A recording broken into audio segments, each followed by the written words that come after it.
At Arizona State University, we're bringing world-class education from our globally acclaimed faculty to you. Ranked #1 in innovation for 10 consecutive years and #2 among public universities for employability, ASU isn't just ahead of the curve, it's creating new paths to success. Earn your degree from the nation's most innovative university. Online, that's a degree better. Explore more than 300 undergraduate, graduate, and certificate programs at asuonline.asu.edu.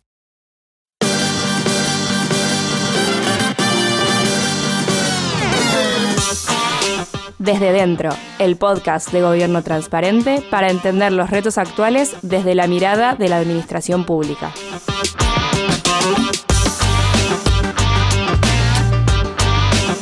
Buenos días, buenas tardes o buenas noches. Estás escuchando Desde Dentro, el podcast que Gobierno Transparente, Transparente GobernRedes, hace para La Razón, edita y produce La Fábrica de Podcast.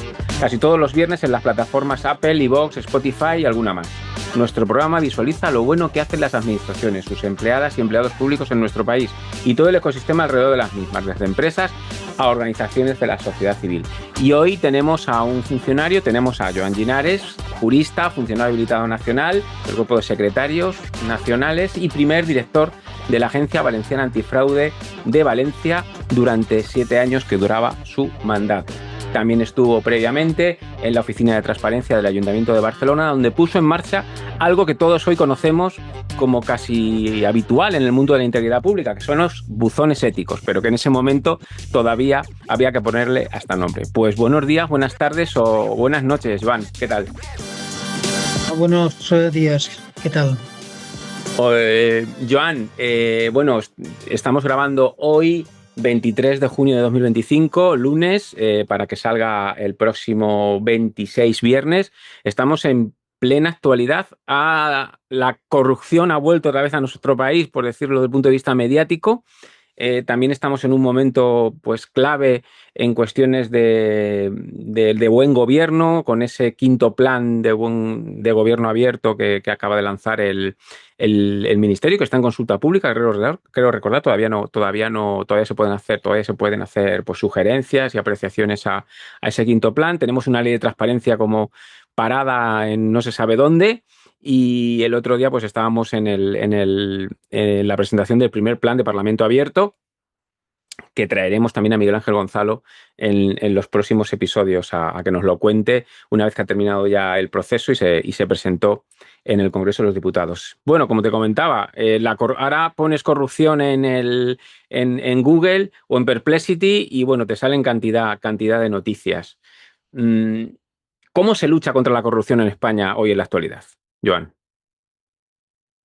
En principio, la frase que acabas de decir de que ha vuelto la corrupción, yo tengo que hacer un matiz y es que la corrupción no se ha ido.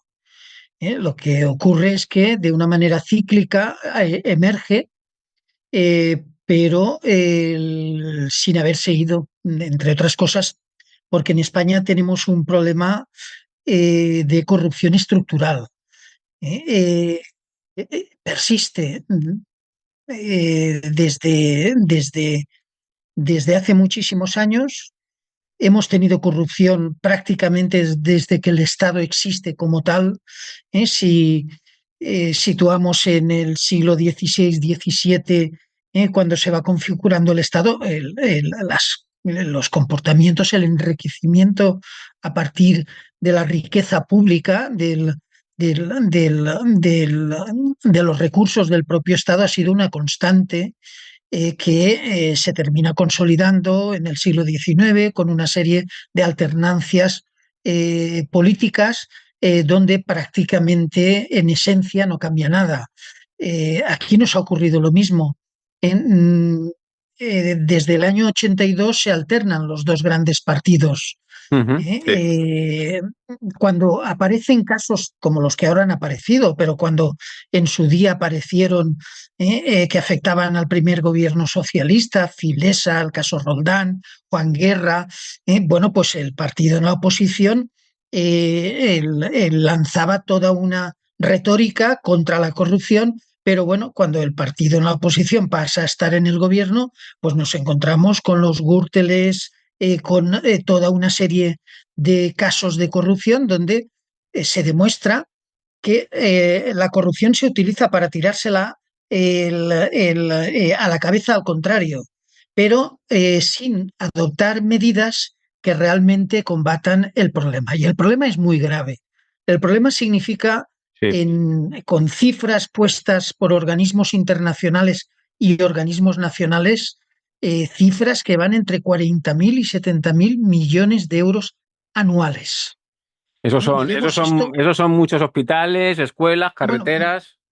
y resolver el problema de la vivienda, que en estos momentos, sobre todo para la gente joven, es el más acuciante. Esto nos pasa anualmente. Y los datos son muy sencillos. La Comisión Nacional de los Mercados y la Competencia te dice que no hay presión concurrencial lo suficiente para ajustar los precios en la contratación pública.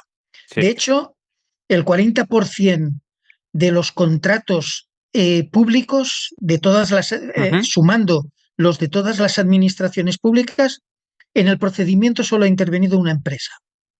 El 40%, casi la mitad de los contratos los contratos públicos, únicamente ha habido una empresa Ujú. como licitante, como licitadora. Bueno, pero Las adjudicaciones eso también, directas. eso tiene que haber, yo como licitador, nosotros licitamos, descartamos muchas veces acudir a licitaciones porque es muy complejo el Sí, papeleo y las sí, trabas que hay. la prueba, la realidad es que ese 40% lo dice todo. Si no facilitas que las empresas participen en la contratación pública, que tengan confianza de que entran en un juego limpio, de que no van a perder dinero y tiempo. Yo recuerdo cuando estaba en el Ayuntamiento de Barcelona que Ujú. trabajamos porque se aumentara el número de empresas que concurrieran a la contratación Claro. pública. Y participé en algunas reuniones con asociaciones empresariales. Ujú. La respuesta era la misma, no participamos para qué, si sabemos eso a quién se le va a dar. Bueno, en muchos casos ¿Sabes? aquí. Esta era una respuesta típica. Otra, la que has dicho. Si mm, procedimientos que podrían ser sencillos Claro, los haces muy, muy complejos, solo pueden ir lo los que estás grandes. es expulsando, expulsando a la empresa mediana, a la empresa pequeña, y solo aquellas empresas grandes que tienen un departamento dedicado exclusivamente a estos procedimientos, pues van a participar. Si además te encuentras con lo que denunció la Comisión Nacional de los Mercados y la Competencia, que en el ámbito de la obra pública, entre 5 empresas se reparten desde hace 25 años la contratación pública de las grandes obras, pues te lo están diciendo todo. Sí, son datos. El Tribunal de Ujú. Cuentas Europeo en 2013 hizo un informe diciendo que en España 1 kilómetro de autopista en las mismas condiciones orográficas y técnicas cuesta el doble que en Alemania. Ese informe no hacía referencia solo a España, también a Polonia y a Grecia. Los 3 países daban cifras similares, el doble que en Sí, sí. Alemania, un Wow. país donde la carestía de la vida está por encima de la nuestra, donde en teoría debería de ser más caro. Sin embargo, nos cuesta el doble construir 1 kilómetro de autopista en las Claro. mismas condiciones, orográficas y técnicas. Todos estos datos los tiene el gobierno, los tiene la oposición, los tienen los grandes partidos, Ujú. pero ¿qué se ha hecho hasta ahora para evitar que un ministro de Transportes presuntamente esté involucrado en, el, en contratos de suministros, el tema de las mascarillas, Ujú. el coldo, su asesor, Ujú. el amañamiento de obra pública parece que es por donde se está investigando, Ujú. un secretario de organización del PSOE. O sea, ¿qué es lo que permite que esto ocurra? ¿Cómo se puede estar, cómo se puede estar haciendo trampas en algo tan serio Claro. como es la contratación pública? Quiere decir que para Sin ti embargo, el ocurre. primer dato clave de la lucha contra la corrupción en España es reorganizar lo que es la normativa de contratos para que haya más competencia y que los controles sean más efectivos. Que luego esa medida hay que hacerla, pero luego está la prevención. La prevención y adelantarte a que ocurran estas cosas, para lo cual tienes que tener estructuras. Estructuras preventivas de detección temprana dentro de las propias administraciones, que en teoría yo me he cansado de oír a personas, políticos en su mayoría, pero también del mundo de los medios, de que cómo vamos a poner más controles, que ya hay muchos controles. Digo, mire, es que no funcionan. Hay controles, pero es que no funcionan.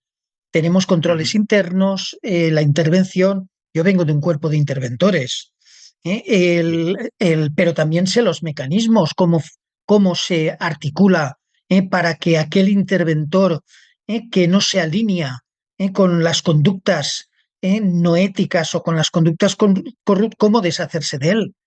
Se le baja el sueldo, se le hace la vida imposible, cualquier motivo puede convertirse en un expediente. Hay una persecución de los funcionarios que se creen su profesión de servidor público. Sí. Eso lo hemos Bien, vivido. también hay cierto. También hay algún.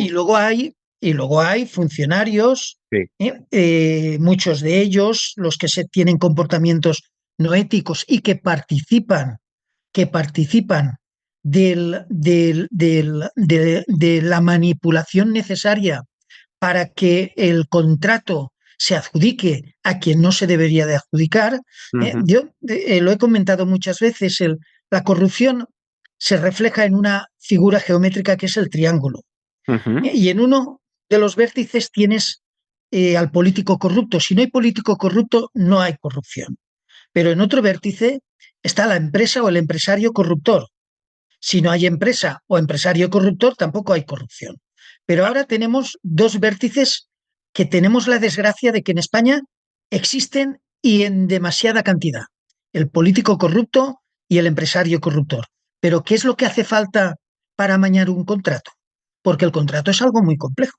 Claro. El contrato significa cláusulas jurídico-administrativas, pliegos técnicos, proyectos técnicos, informes de fiscalización, informes jurídicos, etcétera, etcétera. Muy complejo. Pues el tercer vértice del triángulo es el funcionario que le da forma al contrato amañado y le da visos, le da la apariencia de que es un contrato legal.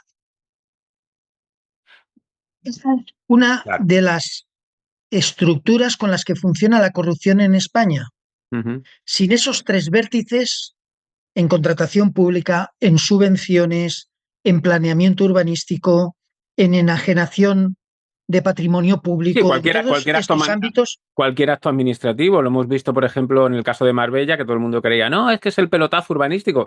Y realmente Gil lo que hacía era que cualquier contrato público, sea de servicio, de suministro de obra, lo convertía en un acto de corrupción. Por ejemplo, estoy tocando ahora mismo de oído, pero recuerdo que era, por ejemplo, la asistencia letrada a juicios, que la valoraba en cientos de miles de euros e iba a un despacho concreto de Sevilla.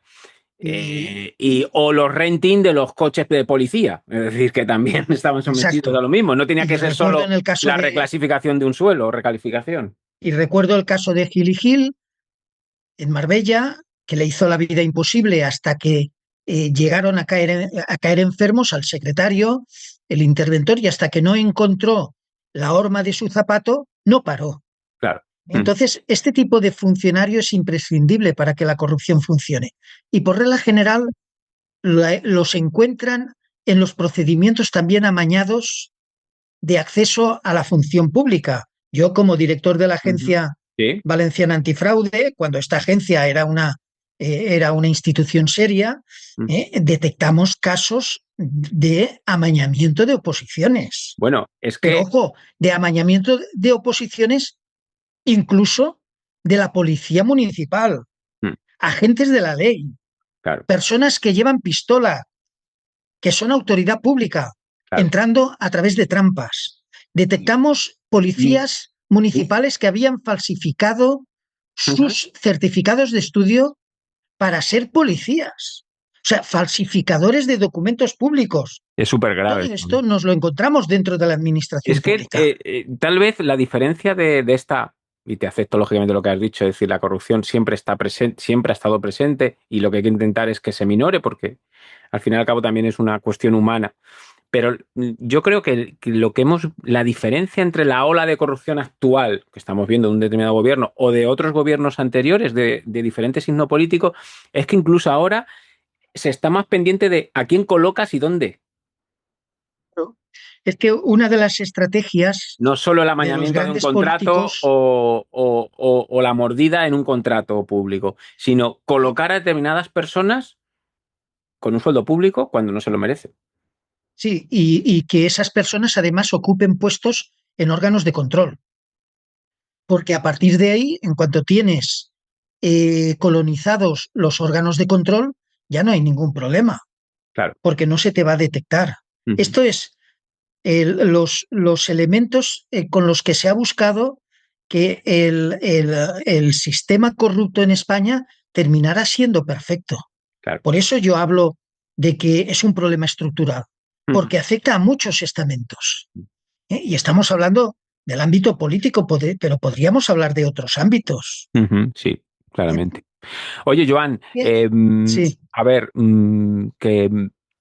Ready to make a real impact every day? Join the Active Day Home Care team and help clients maintain their independence in the comfort of their own homes. Make a difference in someone's life as you provide essential daily assistance and protect their health and happiness. Earn up to $20 an hour and enjoy additional perks like optional daily pay, 401k, paid time off, ongoing educational training, and more. Join a team that values care, compassion, and your professional growth. Visit activeday.com to apply. Vamos a seguir avanzando. Hay un aspecto clave que yo creo que la ciudadanía, si nosotros, vamos, desde GovTE trabajamos en, sobre todo, gobierno abierto, la integridad pública la trabajamos menos. Es un tema que nos interesa mucho porque es fundamental y hemos asistido un poco como observadores de lo que es un organismo que son las agencias y oficinas antifraude. Hemos tenido en España, me corriges si te digo algún dato mal, tuvimos Baleares, que se cerró, tenemos ahora mismo la Valenciana, de donde has estado tú como máximo impulsor, fundador y en tus 7 años de mandato que cumpliste legalmente. Hemos tenido la nueva de nacimiento de la última, la andaluza, y la catalana. En diferentes gobiernos de diferente signo político, con diferentes funcionamientos y en diferentes etapas. En algunas les han acusado de ser un chiringuito y por eso la cierro. En otro la tienen que, por pactos de gobierno y por otras cuestiones, la tienen que dejar básicamente sin utilidad. En otros casos, mismos gobiernos de signo político igual, pues la están impulsando mucho y están creando, bueno, en el caso de la andaluza, la están desarrollando pues de manera fenomenal y de manera progresiva. Bueno, haznos un poco para dummies, decir, ¿qué es una agencia antifraude en España? Entendiendo como la agencia, sobre todo las autonómicas. ¿O cómo es ese sistema institucional de lo que es una agencia antifraude? Las agencias antifraude en España han sido iniciativas de los parlamentos autonómicos. El Parlamento del Estado, el Parlamento de España, debería de haber cumplido con la Convención de Naciones Unidas contra la Corrupción, que es lo que hacen los parlamentos autonómicos. El mandato de la Convención de Naciones Unidas contra la Corrupción, que fue ratificada por España en 2006, el Parlamento español aprobó ratificar la convención y se publicó en el Boletín Oficial del Estado, y a partir de ahí esa convención tiene un rango de ley dentro de nuestro país. Ordena a las administraciones públicas, a los estados, que creen entidades especializadas, primero, de prevención de la corrupción, dotándoles de los medios necesarios y de personal experto suficiente. Segundo, entidades que combatan la corrupción, es decir, que además de prevenir, tengan un ámbito de intervención que es la de corregir, la de detectar, corregir, investigar y recuperar los recursos que se puedan detectar que se han desviado. Y por último, la propia Convención ordena que estos organismos protejan a las personas denunciantes de corrupción, porque ahí está la piedra angular del sistema. La corrupción no es algo que se pueda manejar dentro de las administraciones públicas como un secreto, porque los procedimientos de contratación del tipo que sean el proceso urbanístico en los planes de ordenación urbana, las subvenciones, todo esto pasa por delante de muchos funcionarios, por delante de muchas personas. Entonces, no es algo secreto, sino que lo que ocurre es que quien observa esas irregularidades que muchas veces acaban en corrupción, no dice nada. Y no dice nada porque tiene miedo, porque no quiere meterse en líos, porque el sistema no ha habilitado los mecanismos para que cuando se detecta casos de corrupción se puedan denunciar sin riesgo ni peligro para la persona que lo hace, para el servidor público o el cargo público, incluso si es un cargo electo.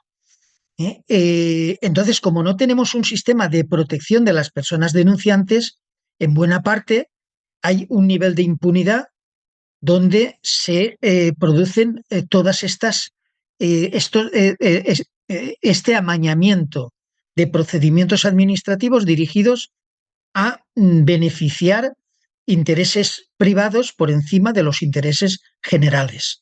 Que en definitiva eso es la integridad, el de estar alineado con el interés general, con el bien común.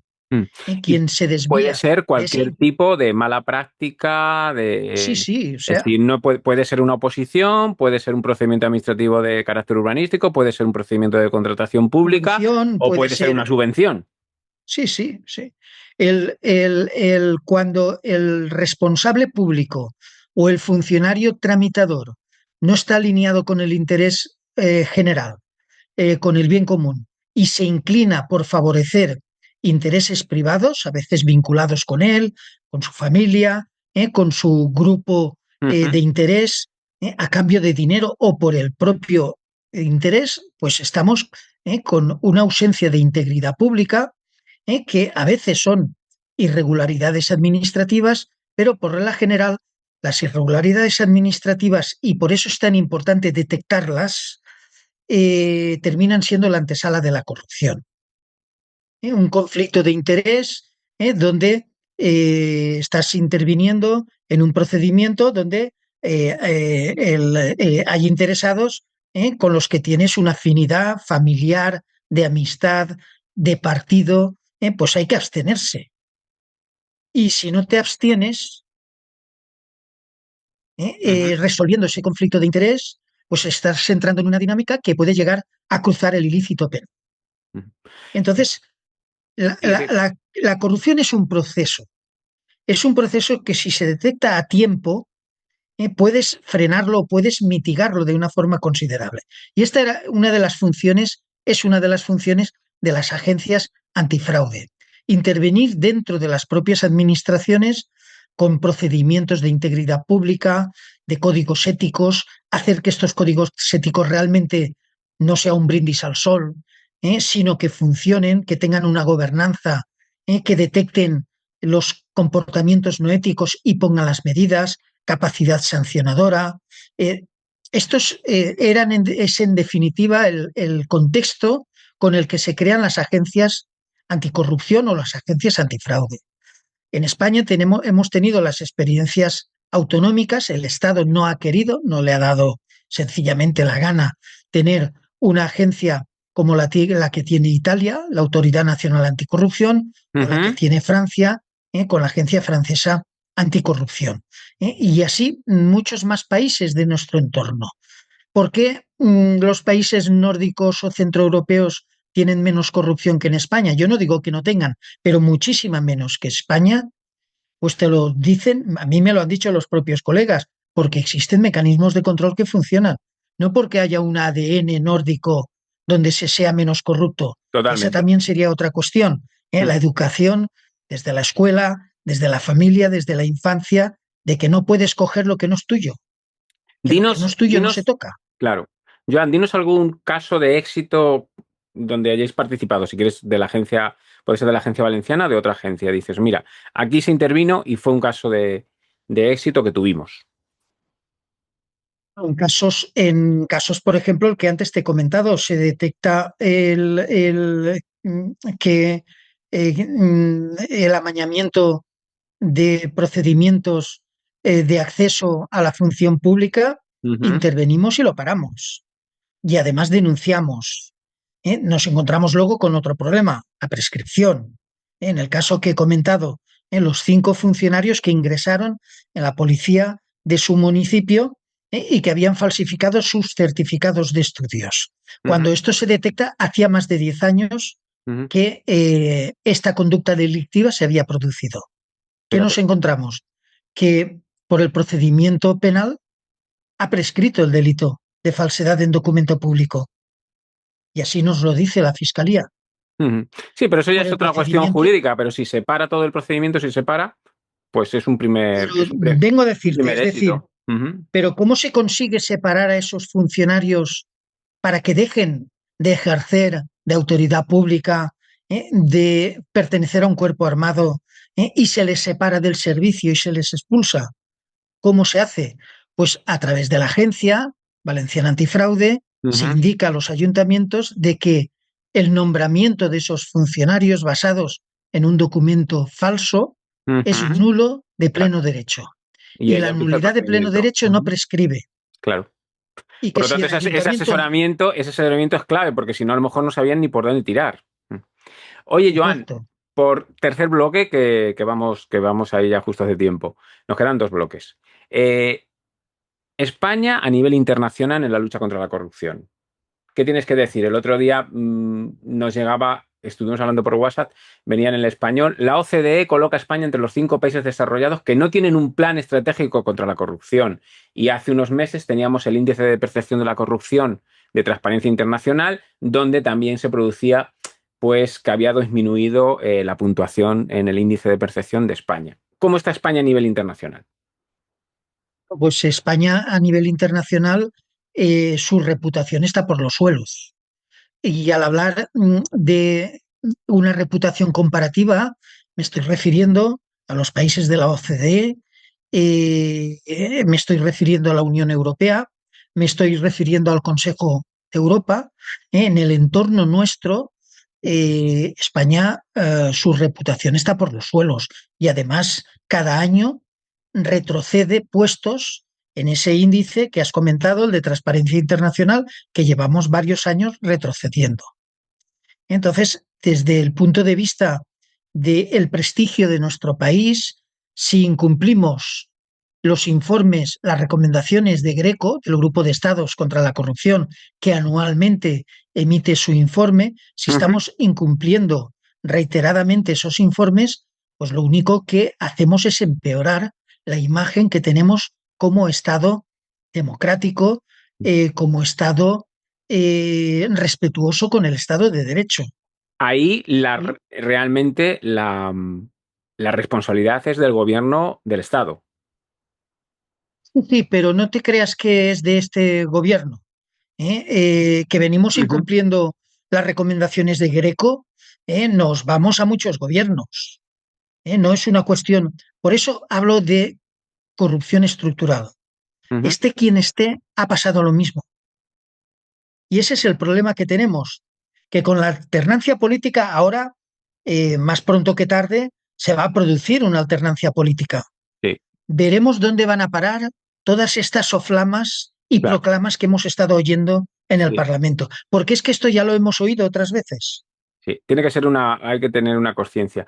Oye, para ir terminando, Joan, eh, claro, tú que eres funcionario de habilitación nacional, pero para el ámbito local, ¿es más difícil luchar contra la corrupción en función también de dónde esté tu competencia? Es decir, si estás en el ámbito estatal, local o autonómico, ¿o hay grandes diferencias o en general los En todas mecanismos partes, en todas las partes? en todas partes hay una enorme dificultad. Donde tal vez esa dificultad se complica es en los municipios medianos, pequeños, donde funcionarios de mi cuerpo, que Mm, tenemos sí. la misión de fiscalizar a nivel financiero, de fiscalizar a nivel jurídico, donde existe una enorme soledad y donde es más fácil caer en el de no quiero problemas, y por lo tanto cedo. Pero sí que hay muchos compañeros, y eso lo tengo que decir, muchos funcionarios que sí que se creen su misión, se creen su condición de servidores públicos y lo pasan muy mal. Lo pasan muy mal porque luego no tienen dónde ampararse ni nadie que les proteja. Nosotros hemos protegido, mientras yo he sido director de la Agencia Valenciana Antifraude, Sí. hasta 35 personas, la mayor parte de, bueno, prácticamente todos, servidores públicos, funcionarios, muchos de ellos secretarios, interventores de ayuntamientos. Fíjate. El desamparo con el que se encuentra el funcionario honesto que se cree su misión y que quiere cumplir con lo que es en definitiva su mandato de ser servidor público, muchas veces se convierte en un infierno su situación. Y esto pasa en España. Entonces, mientras esto esté ocurriendo, voluntad de acabar con la corrupción no la habrá. Porque podemos tener buzones, podemos tener los buzones éticos o el buzón del denunciante, pero claro, eso tiene que tener detrás una infraestructura, un proceso. Claro. Los buzones son un avance, por eso el primer buzón lo pusimos a funcionar en el 2015 en Barcelona. Son un gran avance porque la persona que conoce un caso de corrupción o de irregularidad administrativa, a través del buzón tiene una herramienta en la que no es necesario que él se tenga que identificar. La famosa denuncia anónima. Bueno, la denuncia anónima es muy peligrosa, pero se sabe enseguida si una denuncia tiene base, tiene fundamento, si el órgano de control que tiene que gestionar esa denuncia es un órgano profesional, en ningún caso perjudicará a la persona que ha sido denunciada en el caso de que esa denuncia sea falsa. Pero para eso tienes que tener estructuras, órganos de control funcionando, con medios, con gente preparada, estructurados en una red que debería de estar dirigiendo una agencia estatal de prevención y lucha contra la corrupción que cumpliera las 3 prerrogativas de la Convención de Naciones Unidas contra la Corrupción: prevenir, detectar, investigar, proteger a la persona denunciante, recuperar y sancionar cuando haga falta. ¿Sabes? Bien. Aparte de una modificación a fondo de nuestro Código Penal, donde la prescripción, las atenuantes por dilaciones indebidas, la confesión como una manera de escapar después de haber estado años y años dificultando la investigación, la conformidad, todo esto en el ámbito de la corrupción y por supuesto la prescripción, las fechas tan cortas. Ten en cuenta que la vida de nuestros políticos es muy larga. Mientras ellos están gobernando, pueden estar escondiendo todas las pruebas de las fechorías que han hecho. Cuando llegan los otros, que es cuando a veces se destapan lo que han hecho los anteriores, pues nos encontramos con que la prescripción ha actuado y buena parte de esos delitos se quedan sin ningún castigo, sin ninguna sanción. Pues casi esta era la última pregunta, es decir, ¿qué podríamos hacer para luchar contra la corrupción en la actualidad? Es lo último que acabas de contar, cumpliendo la convención. Pero no solo el Código Penal, tenemos un problema político, ético, sobre todo, de órganos de control que realmente funcionen, de cumplimiento de la Convención de Naciones Unidas contra la corrupción, de las recomendaciones del Greco, de la OCDE, del Fondo Monetario Internacional, que llega a decir que hasta 70.000 millones de euros se pueden estar perdiendo anualmente. O sea, que tenemos el diagnóstico y también tenemos las soluciones, lo que falta es voluntad política. Pues con esa voluntad política, eso es a lo que vamos a apelar. Esta ha sido, bueno, pues la conversación con Joan Llinares, hablando sobre corrupción, no solo sobre lo que existe, un diagnóstico actual y persistente en España, sino también los mecanismos con los que se puede luchar. Y me quedo con lo que acabas de decir, es decir, es una cuestión de voluntad política y un poquito de presupuesto, que después nos va a ahorrar muchísimo dinero en malas Valenciana prácticas. Antifraude él destapaba a razón de 3 euros en proporción al coste. Por cada euro que costaba la agencia, 3 euros. Se destapaban 3 euros de fraude. Pues ese es el dato con el que nos vamos. Rentable. Ese es el dato con lo que nos vamos a quedar. La calidad de la democracia puesta y la tenemos que impulsar. Joan, buenos días, buenas tardes o buenas noches. Muchísimas gracias. A ti, buenos días. Es que